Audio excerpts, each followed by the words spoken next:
Biology का एक महत्वपूर्ण टॉपिक को आज हम लोग फिर से कवर करने वाले हैं, श्वसन तंत्र यानी कि रेस्पिरेटरी सिस्टम। श्वसन तंत्र में हम लोग जानेंगे कि जब हम सांस को लेते हैं कौन कौन सी गैसें लेते हैं, जब सांस को छोड़ते हैं वो कौन सी गैसें होती हैं। जीवों को जीने के लिए ऑक्सीजन की ज़रूरत ही पड़ती है। क्या कोई ऐसा जीव पृथ्वी पर है जो बिना ऑक्सीजन का जी सकता है? बिल्कुल हाँ। आज हम इस वीडियो में सारी बातों को क्लियरली समझेंगे और जानेंगे कौन कौन से जीव हैं जिन्हें ऑक्सीजन की ज़रूरत पड़ती है और कौन से ऐसे जीव हैं जिन्हें बिना ऑक्सीजन कि वो जीवित रह सकते हैं। ठीक है, तो आज हम कवर करेंगे श्वसन तंत्र। श्वसन तंत्र होता क्या है, श्वसन तंत्र को अच्छे से समझेंगे। सांस लेना और सांस छोड़ना ही श्वसन तंत्र या श्वसन कहलाता है। जब भी हम सांस को लेते हैं तो उसके बदले फिर से सांस को छोड़ते हैं, यानी कि आपका हो गया ये श्वसन। तो श्वसन में हम कौन कौन सी गैसें लेते हैं आइए समझते हैं। तो सबसे पहले हम बात करेंगे इसमें कि ब्रीदिंग यानी कि श्वासोच्छ्वास। ब्रीदिंग मतलब होता है कि सांस को अंदर लेना और बाहर छोड़ना। सांस को अंदर लेना और बाहर छोड़ने की क्रिया को ही ब्रीदिंग कहते हैं, यानी कि श्वासोच्छ्वास कहते हैं। अब इसमें जानेंगे कि निःश्वसन और निःश्वसन होता क्या है। निःश्वसन मतलब होता है जब हम सांस को अंदर लेते हैं इस तरह से, जब हम सांस को अंदर खींचते हैं इस तरह से, तो उसे हम बोलेंगे निःश्वसन। क्या बोलेंगे? निःश्वसन। इनहेलेशन, क्या बोलेंगे उसे? इनहेलेशन। जब सांस को अंदर खींचेंगे तो उसे हम निःश्वसन बोलेंगे, यानी कि सांस को अंदर लेना निःश्वसन होता है। तो हम जब सांस को अंदर लेते हैं, सांस को अंदर लेते वक्त हम लोग कौन कौन सी गैसें लेते हैं? आपको पता है कि हमारे वायुमंडल में सबसे ज़्यादा कौन सी गैस है? नाइट्रोजन। कितना परसेंट है? 78%। उसके बाद ऑक्सीजन कितना परसेंट है? 21%। उसके बाद कार्बन डाइऑक्साइड कितना परसेंट है? 0.03% है। यानी कि आपको पता है कि जब भी हम सांस को लेंगे तो वायुमंडल से जो गैसें हैं, क्या उनमें से सभी गैसों को छाट कर लेंगे? बिल्कुल नहीं। वायुमंडल में जितनी गैसें मौजूद हैं, चाहे वो विषैली गैसें हो, चाहे वो आपके लिए लाभदायक गैसें हो, हम सभी गैसों को लेते हैं अंदर।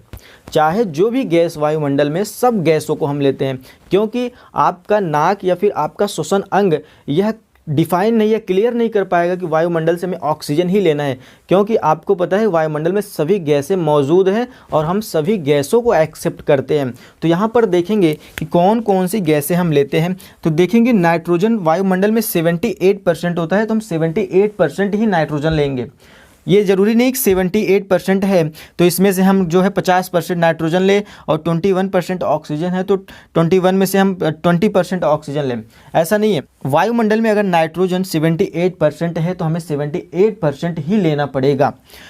अगली बात करेंगे ऑक्सीजन वायुमंडल में कितना है? 21%। ऑक्सीजन वायुमंडल में 21% है तो हमें ऑक्सीजन 21% ही लेना पड़ेगा। नेक्स्ट बात करेंगे कार्बन डाइऑक्साइड। कार्बन डाइऑक्साइड वायुमंडल में 0.03% है, हमें 0.03% ही कार्बन डाइऑक्साइड लेना पड़ेगा। आप इसे छांट कर नाइट्रोजन कार्बन डाइऑक्साइड को निकाल दो और उसके बाद ऑक्सीजन ही गैस लो, ये ज़रूरी, ये आप नहीं कर सकते। आप इन गैसों में से छांट कर नाइट्रोजन कार्बन डाइऑक्साइड को छांट दो, फिर केवल आप ऑक्सीजन को ही लो, आप ऐसा नहीं कर सकते, क्योंकि ये सभी गैसें वायुमंडल में विलेय रूप में हैं। आप इन सभी गैसों को एक साथ अंदर ले जाते हैं, लेकिन जब हम बाहर निकालते हैं, देखिए कौन कौन सी गैसें बाहर निकाल रहे हैं। हम कितना परसेंट लिए थे? नाइट्रोजन वायुमंडल से हम लोग 78% लिए थे, और जब सांस को बाहर छोड़ते हैं इस तरह से अंदर लिए, इस तरह से बाहर छोड़ें। ठीक, कौन सी गैसें छोड़ रहे हैं? यहाँ पर नाइट्रोजन कितना परसेंट लिए थे हम? 78%, यानी कि 78% जो कि नाइट्रोजन लिए थे, और छोड़ कितना रहे हैं? 78% ही छोड़ रहे हैं। यानी कि नाइट्रोजन का हमारे शरीर में किसी भी तरह का उपयोग नहीं है। नाइट्रोजन का हमारे शरीर में किसी भी तरह का उपयोग नहीं, जिस कारण नाइट्रोजन जैसे गया और वैसे ही वापस आ गया। नाइट्रोजन जिस माध्यम से गया और उसी माध्यम में वापस आ गया। यहाँ पर नाइट्रोजन 78% लिए थे तो 78% हम क्या किए? छोड़ दिए सांस के द्वारा। और देखिए यहाँ पर ऑक्सीजन कितना परसेंट लिए हैं हम? 21% ऑक्सीजन अंदर लिए। कितना परसेंट लिए? 21% लिए। तो हम छोड़े कितना इस तरह से? तो हम 17% छोड़े, यानी कि लिए 21% और छोड़ रहे हैं 17%। कुछ अंतर समझ में आया?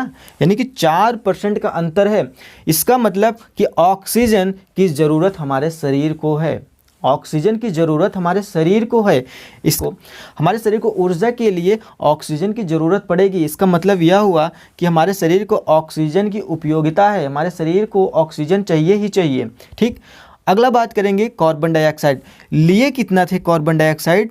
0.03%, यानी कि 1% नहीं लिए थे कार्बन डाइऑक्साइड। और छोड़ कितना रहे हैं? 4%। कुछ समझ में आया?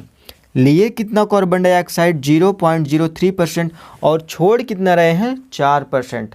यानी कि कार्बन डाइऑक्साइड छोड़ 4% रहे हैं और ले कितना रहे हैं? 0.03%। यहाँ पर यह सिद्ध हुआ कि कार्बन डाइऑक्साइड हमारे शरीर में क्या हो रहा है? बन रहा है। ये लिया जा रहा है, वो किस में कन्वर्ट हो जा रहा है? कार्बन डाइऑक्साइड में। और जब भी हम सांस को छोड़ते हैं, इस तरह से सांस को छोड़ते हैं, तो ये सभी गैसें छोड़ते हैं। Nitrogen 78%, oxygen 17%, carbon dioxide 4%। कभी कभी प्रश्न पूछ लिया जाता है कि अगर हम सांस को अंदर ले रहे हैं, कार्बन डाइऑक्साइड 0.03% अंदर ले रहे हैं, तो हम कितने परसेंट कार्बन डाइऑक्साइड को बाहर छोड़ेंगे? तो आंसर क्या रहेगा? 4% रहेगा। कितना रहेगा? 4% रहेगा। अब हम बात करेंगे कि इसमें जो है कुछ जीवों में कुछ विशेष तरह के जो अंग होते हैं श्वसन करने के लिए। जैसे यहाँ पर जब भी हम श्वसन की क्रिया करते हैं तो हमारे शरीर को ऊर्जा तथा उष्मा मिलती है। जब भी हम श्वसन की क्रिया करते हैं हमारे शरीर को ऊर्जा तथा उष्मा मिलती है, जिस कारण हमारा शरीर क्या होता है? गर्म होता है। हमारा रक्त क्या होता है? गर्म होता है। अगर आप सांस लेना छोड़ दें, आप सांस मत लो, आप देखिए 1 घंटे के बाद आपकी जब मृत्यु हो जाएगी तो आपका शरीर पूरी तरह से ठंडा हो जाएगा, यानी कि आपका ब्लड भी ठंडा हो जाएगा, आपका शरीर भी ठंडा हो जाएगा। इससे यह सिद्ध हुआ कि आप जब भी श्वसन की क्रिया करते हैं तो हमारे शरीर को ऊर्जा तथा उष्मा दोनों मिलता है। ठीक, बात करेंगे आगे कि श्वसन अंग। सभी जीवों में कौन कौन से श्वसन अंग जो होते हैं वो श्वसन की क्रिया करते हैं। जैसे स्तनधारी जीव। स्तनधारी जीव क्या होते हैं हम समझेंगे। स्तनधारी जीव वे जीव जो अपने बच्चों को दूध पिला सकते हैं, उन्हें हम स्तनधारी जीव कहते हैं। ऐसे जीव जो अपने बच्चों को दूध पिला सकते हैं उन्हें हम स्तनधारी जीव कहते हैं। और ये स्तनधारी जीवों में जो श्वसन अंग होता है वो फेफड़ा होता है। क्या होता है? फेफड़ा होता है। ये फेफड़ों की मदद से श्वसन की क्रिया करते हैं स्तनधारी जीव। जैसे कि मनुष्य हो गया, गाय हो गए, भैंस हो गए, बकरी हो गई, ये सभी स्तनधारी जीव होते हैं। ठीक, नेक्स्ट बात करेंगे यहाँ पर कीट। कीट यानी कि जैसे कि मक्खियाँ हो गई, तितलियाँ हो गई, ये जो कीट होते हैं डायरेक्ट श्वास नली से इस वाले हिस्से से श्वसन की क्रिया करते हैं। श्वास नली ट्रैकिया से डायरेक्ट ये श्वसन की क्रिया करते हैं। आगे जलीय जीव। आप मछली वगैरह को देखेंगे, जो जल में जो जीव रहते हैं उनमें देखेंगे एक गलफड़ा पाया जाता है जिसे हम गिल्स कहते हैं। दोनों साइड देखेंगे गलफड़ा पाया जाता है। वो क्या करते हैं? गलफड़े की मदद से श्वसन की क्रिया करते हैं। ठीक है, बात करेंगे आगे मेढक। मेढक ऐसा जीव है जो भूमि के अंदर जब रहता है, यानी कि भूमि के अंदर जब वो चला जाता है तब वो त्वचा के माध्यम से सांस लेता है, और जब भूमि के ऊपर होता है तब वो फेफड़े की मदद से सांस लेता है। कैसे? वो हम समझा रहे हैं। त्वचा की मदद से तब सांस लेता है जब उसे ऑक्सीजन पर्याप्त मात्रा में नहीं मिल रही होती है। जैसे वो भूमि के नीचे चला जाता है तो ऑक्सीजन उसे पर्याप्त मात्रा में न मिलने के कारण वो फिर नाक से या फिर फेफड़े से श्वसन की क्रिया नहीं कर पाता, वो अपने त्वचा से श्वसन की क्रिया करना शुरू कर देता है जब वो भूमि के नीचे होता है। लेकिन जब वो भूमि के ऊपर होता है तब वो फेफड़े की मदद से सांस लेता है, ये मेढक। ठीक दोस्तों, मुझे उम्मीद है कि इतनी बातें आपको समझ में आ गई होंगी। अब बात करेंगे हम श्वसन अंग। श्वसन अंग कौन कौन से होते हैं, उसके साथ साथ श्वसन मार्ग को देखेंगे। मनुष्यों में किस तरह से श्वसन मार्ग होता है और ये श्वसन मार्ग श्वसन की क्रिया करने में किस तरह से भूमिका निभाते हैं। बात करेंगे हम श्वसन मार्ग, यानी कि वायु जिस मार्ग से फेफड़ों तक जाता है। अब हम उन हिस्सों के बारे में बात करने वाले हैं, जैसे कि नासा छिद्र, नासा कपाट, ग्रसनी, स्वरकंठ, श्वास नली, श्वसनिका, श्वसनिकाएं, कोपिका, इन सब की मदद से हम क्या करते हैं? श्वसन की क्रिया करते हैं। अब हम समझेंगे बारी बारी कि नासा छिद्र कहाँ होता है, नासा कपाट क्या होता है, ग्रसनी, स्वरकंठ, श्वास नली, इन सारी चीज़ों को हम 1 बाय 1 करके देखेंगे। ठीक, ये फिगर बनाया गया है फेफड़े का, यानी कि फेफड़े का ये फिगर है। अभी हम समझाएंगे कि फेफड़ों में किस तरह से श्वसन की क्रिया होती है। ठीक, पहले बात कर लेते हैं श्वसन मार्ग, यानी कि जिस वायु जिस मार्ग का अनुसरण करती है उसे श्वसन मार्ग कहते हैं। यानी कि जिस मार्ग से वायु हमारे शरीर के भीतर प्रवेश करती है उसे श्वसन मार्ग कहेंगे। जैसे नासा छिद्र हुआ, नासा कपाट हो गया, ग्रसनी, स्वरकंठ, श्वास नली, श्वसनिका, श्वसनिकाएं और कूपिका, इन सब की मदद से हम श्वसन की क्रिया करते हैं। सबसे पहले देखेंगे नासा छिद्र। नासा छिद्र सबसे पहले हम बात करेंगे नासा छिद्र के बारे में।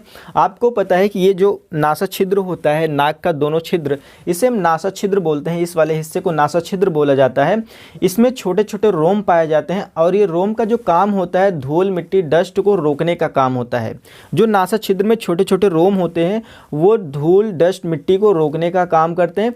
फिर उसके बाद देखेंगे हम, सेकंड पॉइंट है कि नासा कपाट। नासा कपाट नासा छिद्र के अंदर जब जाएंगे एक चिकनी पदार्थ, एक चिकना भाग होता है। यहाँ पर देखेंगे नासा कपाट, अंदर देखेंगे चिकना भाग होता है। आप उंगली डालकर देखेंगे तो आपके हाथों में तरल पदार्थ लगा हुआ दिखाई देगा। ठीक है, जब कोई डस्ट यहाँ से नहीं रुकता है नासा छिद्र से तो वो जाकर नासा कपाट में चिपक जाता है। वो जाकर नासा कपाट में चिपक जाता है यहाँ पर, और वो फिर बाद में जब सूख जाता है वो डस्ट तो उसे हम हाथ डालकर निकाल देते हैं। ठीक, नेक्स्ट बात करेंगे ग्रसनी। आपका इसके अंदर वाला, इसके अंदर जैसे आप देखेंगे मुंह खोल कर देखेंगे ये वाला अंदर का हिस्सा ग्रसनी कहलाता है। ये हुआ स्वरकंठ, ये हो गया आपका स्वरकंठ। ये सभी वायु के जाने का मार्ग होते हैं। ये सभी वायु को जाने का एक मार्ग होता है। ठीक, बात करेंगे आगे श्वास नली। ये होता है श्वास नली, आपका ये वाला हिस्सा है श्वास नली, इसे हम श्वास नली कहेंगे। ठीक, श्वास नली ये वायु को जाने का एक मार्ग होता है। फिर इसे हम बोलेंगे उपास्थि वलय। ये जो रिंग के आकार में होता है इसे उपास्थि वलय बोला जाता है। उपास्थि वलय, इसका काम क्या होता है? उपास्थि वलय का काम क्या होता है कि इस श्वास नली को चिपकने नहीं देता है। श्वास नली को चिपकने नहीं देता है क्योंकि उपास्थि वलय थोड़ा सा कठोर होता है। ये श्वास नली को फैला कर रखता है। मान लीजिए ये मांस ही है, एक तरह से मांस का ही होता है। जब आप सांस को अंदर लेते हैं और सांस को जैसे ही बाहर छोड़े और ये मांस, आप सांस नहीं ले पाएंगे। और यही काम करता है कि इसे जो है चिपकने नहीं देता है उपास्थि वलय, कार्टिलेज जिसे बोलते हैं इसी को। ये जो है कार्टिलेज जो होता है उपास्थि वलय को चिपकने नहीं देता है और इसे फैला कर रखता है श्वास नली को। ठीक, फिर आगे आएंगे फेफड़ा। फेफड़े में आप देखेंगे कि होता है ब्रोंकाई, जिसे हम श्वसनिका कहते हैं। ठीक, ब्रोंकाई। फिर अंदर के हिस्से को, इस वाले हिस्से को बोला जाता है ब्रोंकियोलस, जिसे हम श्वसनिकाएं कहते हैं। फिर अंदर, उसके अंदर हिस्से में आ जाएंगे, इन सबको बोला जाता है कूपिका। कूपिका में ही उपस्थित होता है ब्लड। कूपिका में उपस्थित होता है ब्लड। ब्लड में उपस्थित होता है आरबीसी। ब्लड में उपस्थित होता है आरबीसी, और आरबीसी में ही पाया जाता है हीमोग्लोबिन। आरबीसी में ही पाया जाता है हीमोग्लोबिन। आपको पता है कि हमारा जो ब्लड रेड कलर का होता है वो आरबीसी की उपस्थिति के कारण, उसके साथ साथ हीमोग्लोबिन की उपस्थिति के कारण हमारा जो ब्लड होता है वो रेड कलर का होता है। आरबीसी का जो फुल फॉर्म होता है रेड ब्लड कार्पसल्स होते हैं। ब्लड में RBC plus WBC plus platelets, ये सभी पाए जाते हैं। आरबीसी, डब्ल्यूबीसी, प्लेटलेट्स क्या करता है? हमारे रक्त को गाढ़ा करने में मदद करता है। प्लेटलेट्स हमारे रक्त को गाढ़ा करने में मदद करता है। जब हमें डेंगू हो जाता है तो प्लेटलेट्स हमारा घट जाता है और हमारा जो रक्त सामान्य गाढ़ा होता है वो सामान्य गाढ़ा ना होकर और तरल हो जाता है जब प्लेटलेट्स घट जाता है। नेक्स्ट बात करेंगे डब्ल्यूबीसी। डब्ल्यूबीसी का काम होता है कि हमारे रोग प्रतिरोधक क्षमता को बनाए रखने में ये मदद करता है डब्ल्यूबीसी। बात करेंगे आरबीसी की बात करेंगे, जिसे हम रेड ब्लड कॉर्पसल्स कहेंगे। डब्ल्यूबीसी को वाइट ब्लड कॉर्पसल्स कहते हैं। आरबीसी के बारे में अगर बात करें, इसमें उपस्थित होता है हीमोग्लोबिन। हीमोग्लोबिन क्या करता है? ऑक्सीजन का परिवहन करता है। ऑक्सीजन का परिवहन करता है, यानी कि ट्रांसपोर्टेशन ऑफ ऑक्सीजन। क्या करेगा? ऑक्सीजन का परिवहन करेगा। कैसे करेगा? चलिए हम उसको समझते हैं। ये जो कूपिका होता है, ये इसे कूपिका बोलेंगे। इससे हम क्या कहेंगे? कूपिका कहेंगे। इसे कूपिका कहेंगे। कूपिका में उपस्थित होता है आरबीसी। कूपिका में उपस्थित होता है आरबीसी। जब हम सांस को लेंगे, सांस को अंदर जब खींचेंगे तो ये कूपिकाओं में ऑक्सीजन आकर भर जाता है। कूपिकाओं में ऑक्सीजन आकर भर जाएगा जब, तो ये कूपिकाओं में जब ऑक्सीजन भर जाएगा तो कूपिकाओं में उपस्थित होता है ऑलरेडी क्या? आरबीसी। आरबीसी में क्या बैठा हुआ है? हीमोग्लोबिन। ये तुरंत ऑक्सीजन को पकड़ लेगा। जैसे ही ऑक्सीजन इस कूपिका में भरेगा तो ये हीमोग्लोबिन ऑक्सीजन को तुरंत पकड़ लेगा और पकड़ के क्या करेगा? शरीर की सभी कोशिकाओं को यह वितरित कर देगा। और उसके बाद क्या होता है कि शरीर की कोशिकाओं में उपस्थित होता है माइटोकॉन्ड्रिया। माइटोकॉन्ड्रिया क्या करेगा? ऑक्सीजन की उपस्थिति में क्रेब्स साइकिल चलाएगा और क्रेब्स साइकिल की मदद से हमारे शरीर को एनर्जी मिलेगी। क्रेब्स साइकिल की मदद से हमारे शरीर को एनर्जी मिलती है, ऊर्जा मिलती है और उसके बदले कार्बन डाइऑक्साइड क्या करता है? हीमोग्लोबिन को वापस दे देता है और पुनः हीमोग्लोबिन को वापस दे देगा। और यह पुनः जो कार्बन डाइऑक्साइड होता है ये कूपिका में आकर फिर क्या करेगा? ये बाहर की तरफ निकल जाएगा। ठीक है, बाहर की तरफ कार्बन डाइऑक्साइड निकल जाएगा। एक चीज़ और मैं आपको बता दूं, ये जो डायाफ्राम होता है फेफड़ों के नीचे, ये डायाफ्राम हमें सांस लेने में मदद करता है। डायाफ्राम जब हम सांस को लेते हैं तब डायाफ्राम नीचे हो जाता है। डायाफ्राम ये नीचे हो जाएगा। जब हम सांस को खींचेंगे तो हमारा जो फेफड़ा होता है वो फैलता है, फूलेगा और डायाफ्राम नीचे होता है। जब हम सांस को छोड़ते हैं तो डायाफ्राम क्या करता है? इन दोनों फेफड़ों को पुश करेगा, दोनों फेफड़ों को पुश करेगा और फिर जो कार्बन डाइऑक्साइड होता है वो बाहर की तरफ निकल जाता है। जब हम सांस को अंदर लेते हैं डायाफ्राम नीचे चला जाता है, सांस को जब छोड़ते हैं तो डायाफ्राम ऊपर आ जाता है। कभी कभी जब किसी व्यक्ति को टीबी यानी कि ट्यूबरकुलोसिस नाम की बीमारी हो जाती है, उसमें ये जो कूपिकाएँ होती हैं पूरी तरह से नष्ट हो जाती हैं। ये पूरी तरह से नष्ट हो जाती हैं कूपिकाएँ। और क्या होता है? व्यक्ति को छींकने खांसने पर क्या होता है? ब्लड निकलता है। जब ये कूपिकाएँ नष्ट हो जाती हैं तो यही ब्लड क्या होता है? नाक के माध्यम से बाहर निकल जाता है छींकते और खांसते वक्त। अगली बात करेंगे हम डायाफ्राम के बारे में। डायाफ्राम क्या करता है? 70% हमारे श्वास लेने में मदद करता है। और डायाफ्राम कभी कभी क्या होता है? जब किसी व्यक्ति को चोट लग जाती है, एक्सीडेंट हो जाता है, उसके शरीर में किसी भी तरह की कोई चोट नहीं लगी होती है, लेकिन ये पेट में यहाँ कहीं लग गया तो ये डायाफ्राम क्या होता है? कठोर मांस का बना होता है। ये डायाफ्राम ही टूट जाता है। डायाफ्राम जब अंदर से ही टूट जाएगा तो वो व्यक्ति सांस नहीं ले पाएगा और जब सांस नहीं ले पाएगा उसकी मृत्यु हो जाती है। और कहते हैं कि लोग कि इसको तो कहीं चोट ही नहीं आई है, लग रहा है इसके ब्रेन में। नहीं, ऐसी बात नहीं, ब्रेन में ही नहीं लगता, कभी कभी पेट में लग जाने से डायाफ्राम टूट जाता है और व्यक्ति की मृत्यु हो जाती है। नेक्स्ट बात करेंगे अगले वीडियो में। अगले वीडियो में मिलते हैं। हमारे चैनल पर नए हैं तो प्लीज़ हमारे चैनल को शेयर सब्सक्राइब ज़रूर करके जाइएगा। Thank you.